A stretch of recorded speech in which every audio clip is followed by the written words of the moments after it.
I've been noticing some pushback on the British media lies and just talking points. So I was watching Extra TV with I don't remember her name, but you could see that the host was pushing back on what she was saying because she was talking about Samantha Cohen and how she came out. But Samantha Cohen never said anything about Megan bullying her. Samantha Cohen just made a point that, yes, they interviewed her, right? And of course, Megan had come out and say it was a calculated smear campaign because that's what the palace was doing. And remember, guys, it came out right before the Oprah show was gonna come on with Megan, the interview that Megan did with Oprah.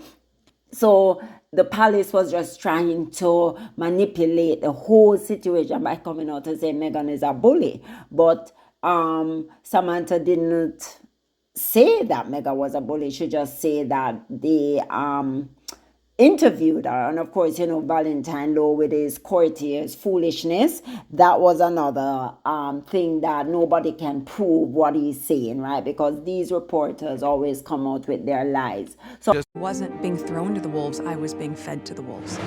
Meghan said she was silenced. She was mistreated. Now one of her closest aides may have just turned the royal tables. Samantha Cohen was Meghan's private secretary, and she is now reportedly confirming she was interviewed by the palace about claims it was Meghan who was a behind-the-scenes bully. Meghan very publicly called those allegations a calculated smear campaign. Charlie Langston from the Daily Mail, she only confirmed that she was interviewed by the palace in their investigation into Meghan's bullying. That's all she said. She did. However, previously it's been revealed through multiple royal sources and a book called Courtiers that Samantha Cohen accused Meghan and Harry of treating her horribly, that she said that working for them was like working for teenagers. But in the interest of balance, the allegations came out just days before Meghan's tell-all interview with Oprah.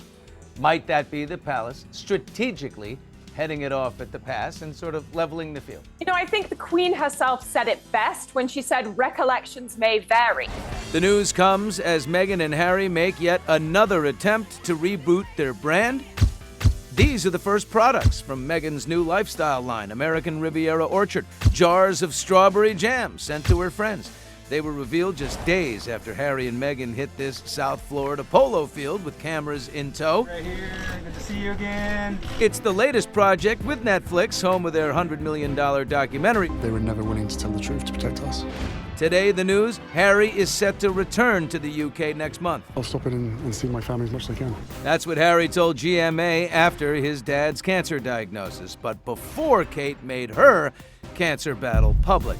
A battle he reportedly learned about when the public did. As a family, we now need some time, space, and privacy while I complete my treatment. He made a whirlwind 24-hour trip to see the king after he revealed he had cancer, but he reportedly has not spoken with his brother for more than a year. If William and Harry don't see each other, who looks worse? And I truly do think that William needs to take the lead here, be the bigger man, and agree to see his brother. Because the truth is, William is the one who's going to be king. He's the one that needs to show that he's willing to be mature about this and put the past behind him, even if he can't quite forgive his brother for what he's done. Pettiness is truly unsexy for His Royal Highness. You're correct about that. I think that this event will provide him with the perfect opportunity to hopefully mend some bonds and start to repair that bridge that has basically crumbled to nothing.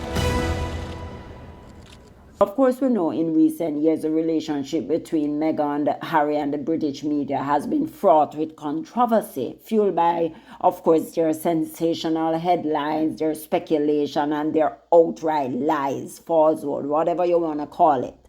As the Duke and Duchess of Sussex continue to navigate their public lives in the United States, the American news agency has increasingly taken a stand against, and it's not even like they have increasingly because the media is so corrupt, but of lately you can see people pushing back and saying, no, but this don't make sense, it's not adding up, and people are coming out now and saying, it's not adding up.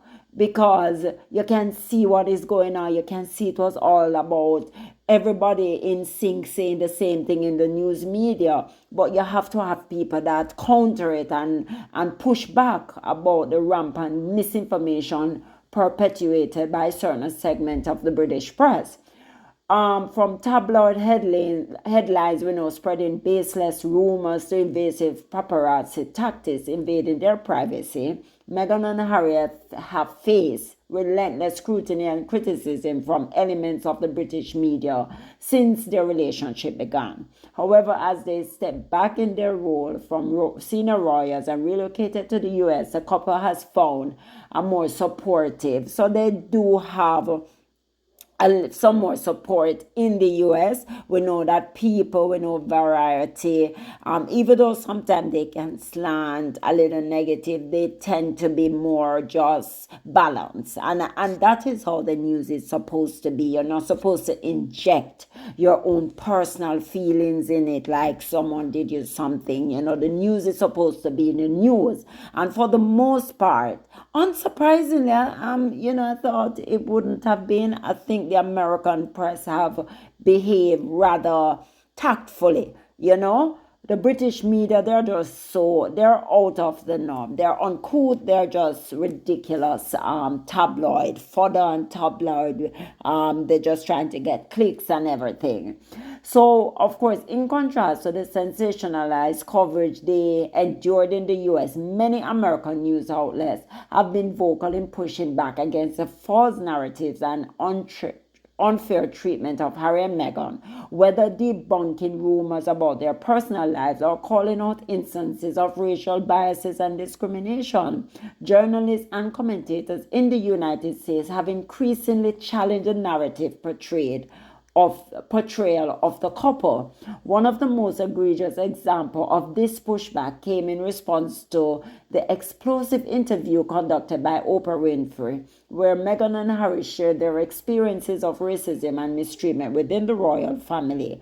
While the British media attempted to downplay or discredit their claims, American journalists and pundits rallied behind the couple, amplifying their voices and demanding accountability from the institutions responsible. Furthermore, as Harry and Meghan embark on new ventures, including their production deals with Netflix, the American media has focused on celebrating their achievements and championing their efforts to make a positive impact. Instead of dwelling on the tabloid fodder that dominated coverage in the UK, American news outlets have highlighted the couple's and philanthropic endeavors, advocacy work, and commitment to social justice causes. So America is really talking about what they're doing. They're not always going back in the past, because what life is that to just continually dwell on the past. So in recent months, as Harry and Meghan have continued to speak out on issues such as mental health, gender equality, and environmental sustainability, the American media has provided a platform for their voices to be heard. And we see even TMZ coming around. We see Page Six, we see a lot of them just really talking about what the couple is doing instead of harping on the drama in the UK. Leave that in the UK. Americans are saying we have moved on. We don't want to continue to dwell on these ridiculous things. Let's just talk about them as a couple, them as a celebrity couple, them as royals, you name it. Let us talk about what they are doing. While they still face criticism and scrutiny, particularly from online trolls and fringe elements, the couple has found a more supportive and empathetic reception in the US, and that is a fact. As the Duke and Duchess of Sussex forged their own path outside the confines of the royal family, they have found allies in the American news media who are willing to challenge the toxic narratives and falsehood perpetuated by certain segments of the British press. By amplifying their voices and holding institutions accountable, journalists and commentators in the United States are playing a crucial role in shaping a more fair and equitable narrative surrounding Harry and Meghan's lives and work. And this is so true. Because you have to be At some point, you have to push back and say, hold on. What are you saying? We know the palace only talk about the bully because Meghan and Harry were going to do the Oprah interview, and they were scared as hell because they knew what they put Meghan through. They knew the bad ill treatment, the bad treatment that they put her through, and they were scared. And that is why, and even when Meghan said, she responded, when the Queen said recollections may vary, Meghan responded, they had to mute. The police had to shut their mouths because guess what? They had no case. They had nothing to prove because Meghan, one thing about her, she's going to put things in writing. And everything was in writing for them to see. So they had nothing to say. So it was just maligning her character. It was a character assassination that they were wanting to do. And up to this day, they're still trying to do that. But as I say, Meghan and Harry has moved on. The American media seem to be getting there where they're just fed up with the UK. They're pushing back at their narratives, pushing back at the lies. And eventually people are seeing, with Photogate and AI video, deep fake videos, with all of these on lies, the car video that has 5 wheels with so many things that is wrong, that we realize, oh, so you are the one who is manipulating us, you are the one who is staging things, you are the one who is pretending to be something that you're not, but you're trying to project that on Meghan and Harry, especially on Meghan, because blame the woman, blame the minority, blame her, because that is what you think you can do to get away with it. But I'm glad people are seeing right through these people and saying enough is enough. So thank you guys for listening. Please don't forget to like, subscribe, turn on your notification bell so you never miss a beat. Bye.